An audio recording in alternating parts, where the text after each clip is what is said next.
Chapter 7. Creating Monopolies that Control Us.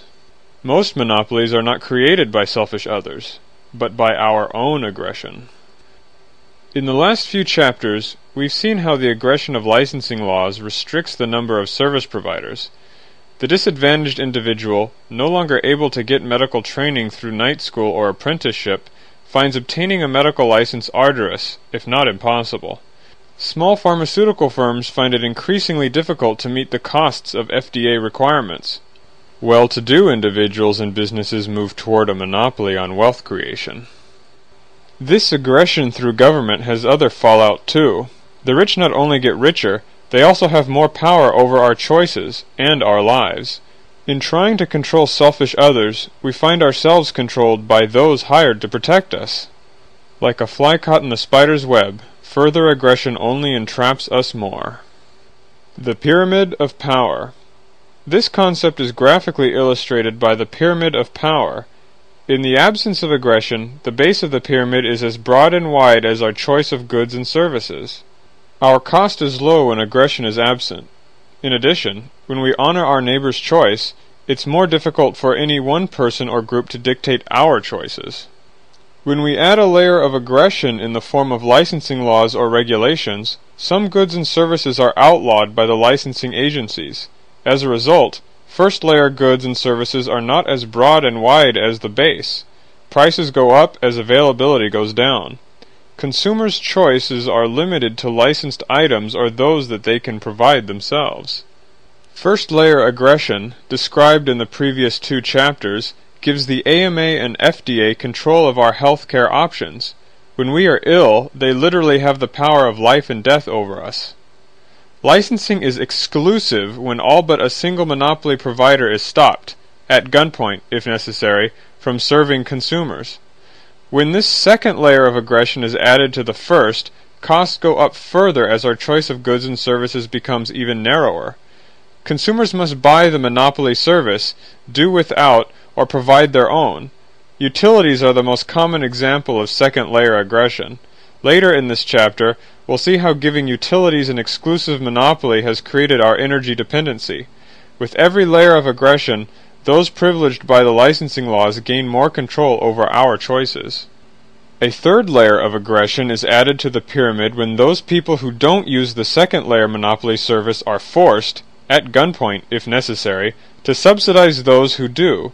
Usually, such services are provided by a government department rather than a private firm.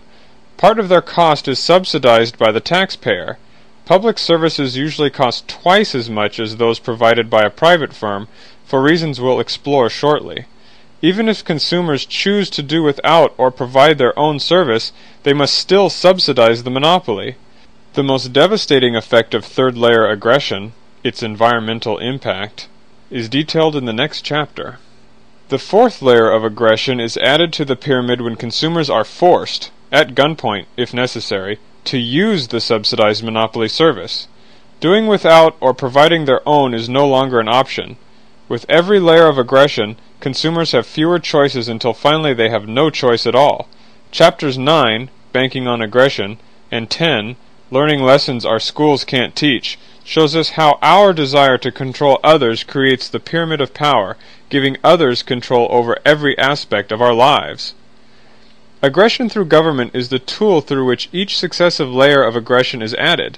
That's why Ralph Nader and his associates refer to government as Uncle Sam, the monopoly man.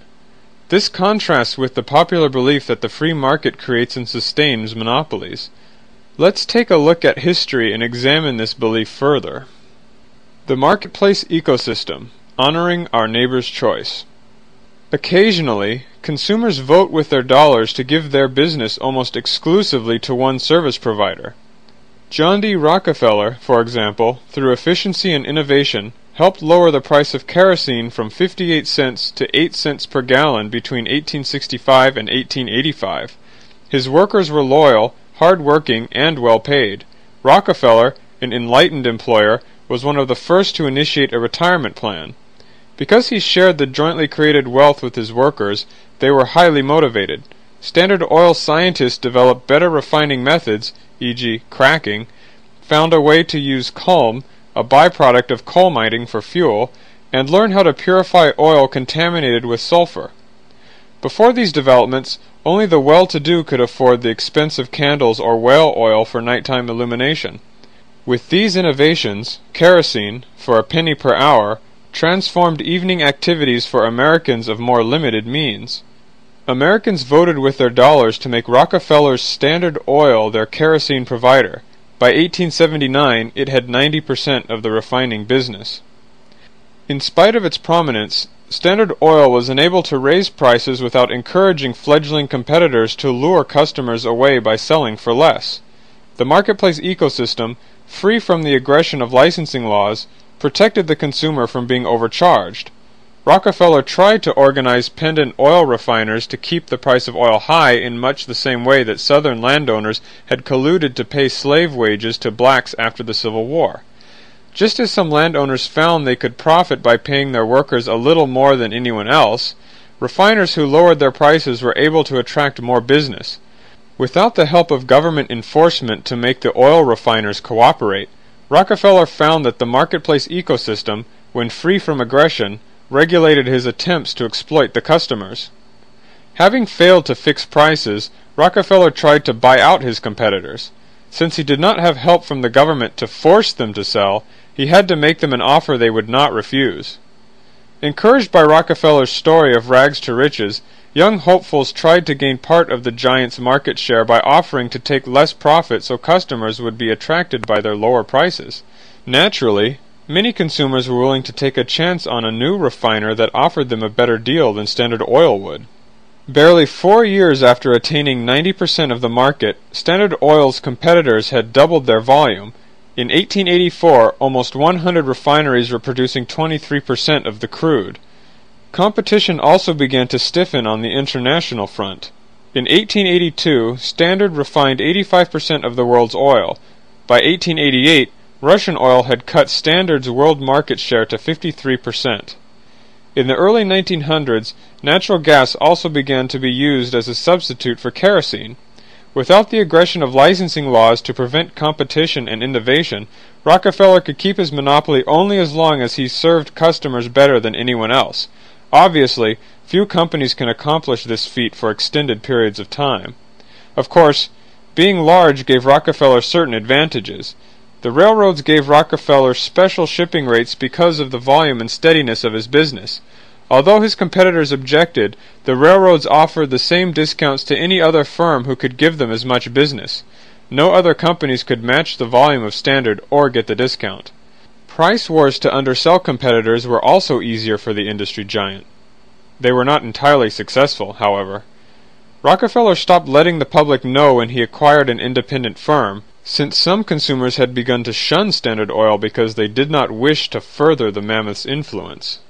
Without permission from the American citizenry to use law enforcement agents to stop his competitors, at gunpoint if necessary, Rockefeller was unable to maintain his monopoly, even if he practiced deception. By 1911, Standard refined only 64% of the available petroleum in contrast to the 90% it refined 32 years earlier. The competition included Gulf, Texaco, Union, Pure, and Shell. More and more consumers turned to natural gas and electricity. The marketplace ecosystem, free from the aggression of licensing laws, ensured that Rockefeller could keep his monopoly only as long as he could serve consumers best. Like other natural ecosystems, the marketplace ecosystem is self-regulating. The antitrust conviction in 1911 against Standard Oil, paid for with our tax dollars, was rather redundant. Consumers had already chosen to give a larger share of their business to other firms with new technologies, possibly in response to Rockefeller's own unsavory tactics. As Rockefeller's monopoly rose and fell, Bell Telephone, which eventually evolved into AT&T, learned a lesson from Standard Oil. Instead of trying to serve consumers best, Bell asked American consumers to use aggression against its competitors. Before 1894, Bell Telephone's patents protected it from competition by other firms. Its growth averaged 16% per year. Annual profits approached 40% of its capital. Bell catered primarily to the business sector and the wealthy. When the patents expired, other companies began providing affordable telephone service to the middle class in rural areas. The independents charged less since consumers could call only those serviced by the same company. Consumers were evidently pleased to make such a trade-off. By 1907, some 20,000 independents controlled half of all the new telephone installations. The number of phones zoomed from 266,000 in 1893 to 6.1 million in 1907. The independents matched Bell's monopoly market share in 14 short years. Competition from the independents had caused annual Bell profits to plummet from 40% to 8%, as many consumers chose the independents who served them best. The marketplace ecosystem was again protecting consumers from monopoly profits. As telephones went from a curiosity to a standard household utility, the independents began developing a plan for sharing each other's lines to avoid duplication and to increase the number of phones each customer could call. The marketplace ecosystem was again working to promote cooperation for the benefit of the consumer without aggression.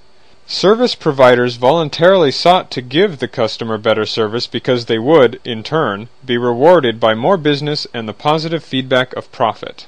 Aggression disrupts the marketplace ecosystem. The big get bigger. Theodore Vail, Bell's new chairman, was determined to regain a monopoly market. He asked Americans to use the aggression of exclusive licensing against the independents that had served them so well. He claimed that competition caused duplication and penalized the customer, i.e., telephone service was a natural monopoly. Had this been true, the independents would never have been able to lure customers from the established Bell monopoly in the first place. If our neighbor George asked us to stop, at gunpoint if necessary, everyone other than himself who tried to provide services to willing customers, we'd probably be very suspicious of his motives. Nevertheless, by 1910, Americans were lulled into a false sense of security when Bell made a similar proposal. The government of each local community would allow only one telephone company to operate in that region. Other companies would be stopped, at gunpoint if necessary, from providing service to willing customers. Since Bell was the largest single company, it was in the best position to lobby the state utility commissions effectively and was almost always chosen over the independents. Consumer exploitation. How were consumers to be protected from predatory pricing by the new AT&T monopoly? The licensing law allowed the company to charge enough to cover all costs and generate a fixed profit. With costs and profits guaranteed, AT&T paid top dollar for its research staff, who then developed patents in radio, television, movies, and electronics. AT&T had little incentive to innovate in the telephone market, since technology that would lower costs to customers generated no new profit for the company. Consumers paid for research that allowed AT&T an edge in other industries where its competitors did not have a monopoly enforced at gunpoint. During the Depression of the 1930s, AT&T stock continued to pay handsome dividends. If subscribers didn't like subsidizing AT&T's new ventures and investor portfolios, they were not free to choose another telephone company whose prices didn't reflect such extras. People could protest only by not having phone service. Evidently, many people elected to do just that. From 1914 to 1934, annual growth rates slowed to less than 5% compared to 27% between 1894 and 1907 when the marketplace ecosystem was less dominated by aggression. Since there was only one phone per 10 people, this lower growth rate probably reflected consumer choice rather than market saturation. Our aggression cost more than excessive charge for phone services. As the wealth of AT&T increased and its research had an impact on other industries, the Justice Department brought antitrust suits with our tax dollars to keep AT&T out of radio, television, and movies. In addition to paying higher prices, Americans paid taxes to regulate the monopoly, estimated costs of $1.1 billion per year. In the marketplace ecosystem free from aggression, none of these expenses would be necessary. In 1984, an antitrust suit, paid with our tax dollars, eliminated AT&T's 75-year monopoly in long-distance service. As new long-distance companies served the consumer better for less, rates plummeted 30% over the next 5 years. The marketplace ecosystem protected consumers well when aggression was outlawed. However, the cost of local service, still monopolized by exclusive licensing, went up 50% during the same period. 7 of the baby bells, which were split off from AT&T by the antitrust ruling, earned 25% more than the top 1,000 U.S. firms in 1987. Why? Local phone companies were allowed to charge extra fees as compensation for loss of AT&T's long-distance monopoly. Not only do we pay higher prices to the local phone monopoly, we also pay for its regulation, for antitrust suits to break it up, and compensation for no longer getting monopoly status. Is this consumer protection? Although other companies cannot sell local phone service, they are allowed to bypass AT&T's network by using their own phone lines, microwave routing, or satellite systems. By the late 1980s, more business phones were serviced through private exchanges than by conventional phone lines. Businesses find these systems more economical, suggesting that once again the consumer is being overcharged by the local telephone monopoly. Even the Federal Communications Commission, the government agency in charge of regulating AT&T, bypasses the local phone network. What a shame that the aggression of licensing laws keeps the average consumer from taking advantage of the cost savings of these innovative technologies.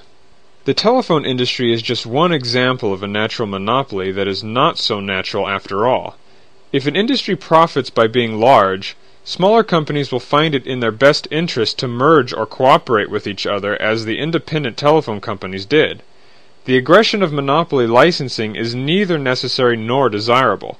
When consumers are not allowed to vote with their dollars for the service provider that pleases them the most, customer pleasing goes down and costs go up.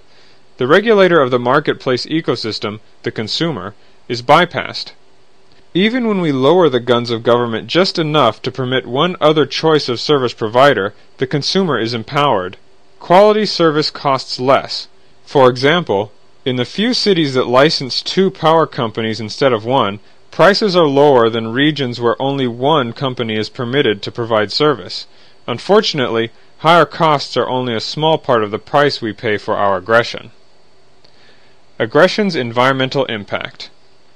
Phone books and newspapers are a large part of the 40 to 50% of waste paper in landfills.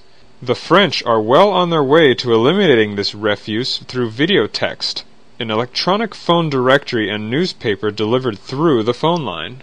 AT&T would like to make this service available to Americans, but it has been stopped from entering the information services area for the same reason it was prevented from engaging in TV and radio. As a legal monopoly, it enjoys an unfair advantage over independent service providers. In trying to control others, AT&T now finds itself controlled. Monopoly by aggression has contributed greatly to our dependence on fossil fuels.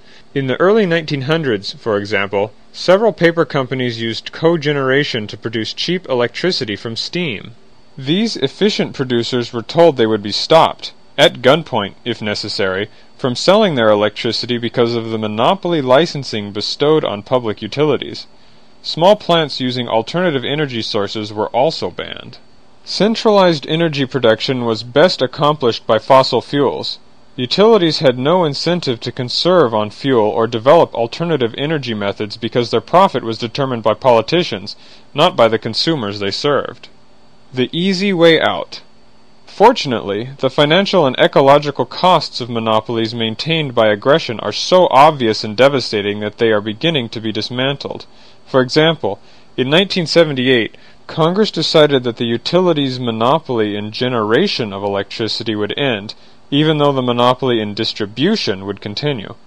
Public utilities must now buy electricity at favorable rates from power plants that rely on renewable sources such as wind, water, or cogeneration from steam. Small local power plants are springing up that run on fuel as diverse as cow dung and old tires. Before this time, if you had wanted to put up a windmill and sell your extra electricity to George and other neighbors, you would have been stopped, at gunpoint if necessary, to protect the natural utility monopoly. In some locales, you can now sell your extra electricity, but only to the company that has the local monopoly. Even rejecting some of the aggression that we've supported in the past can make a significant impact on our energy dependence. As we reverse the aggression of licensing laws further, i.e., deregulate, we'll enjoy the benefits of honoring our neighbor's choice.